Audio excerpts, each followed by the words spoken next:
Okay, continue with the review from chapter 2.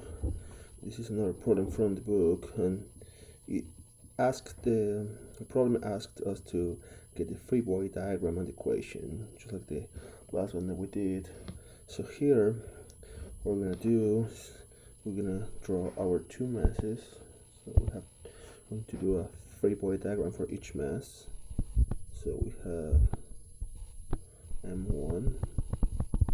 Okay, so the force is applied actually in M2, you can see here, and then there is a viscosity between M2 and M1.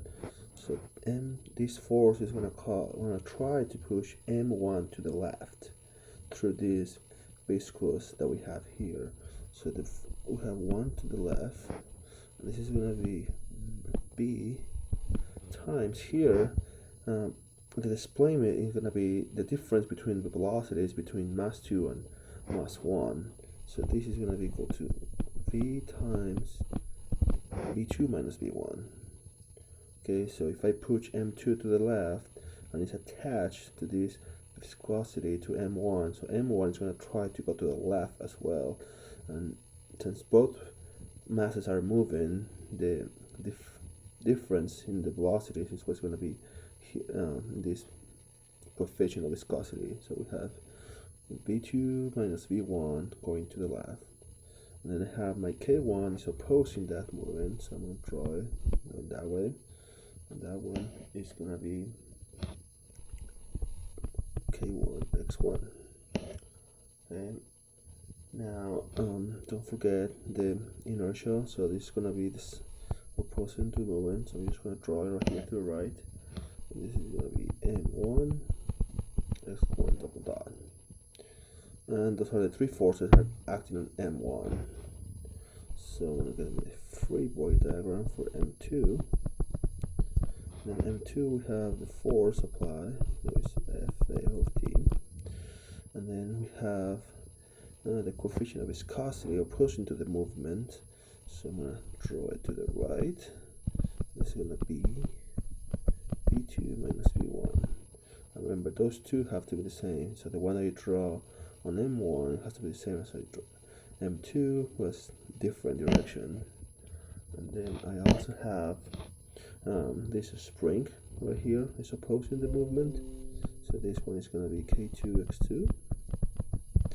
And don't forget the inertial force.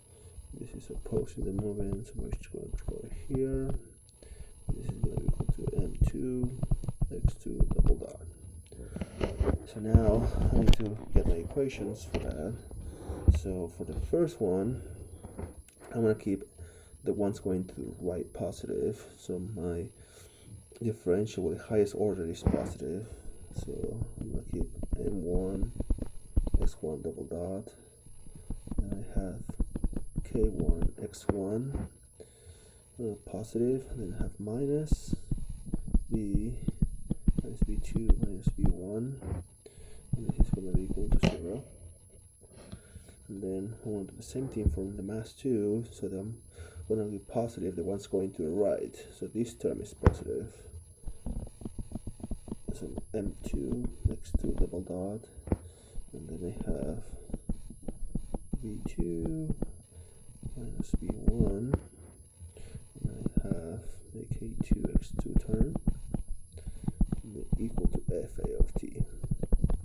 Okay, so far they have asked us just to draw the free body diagram, and this is what we did here on the right hand side, and then from this we can get the equation fairly easy.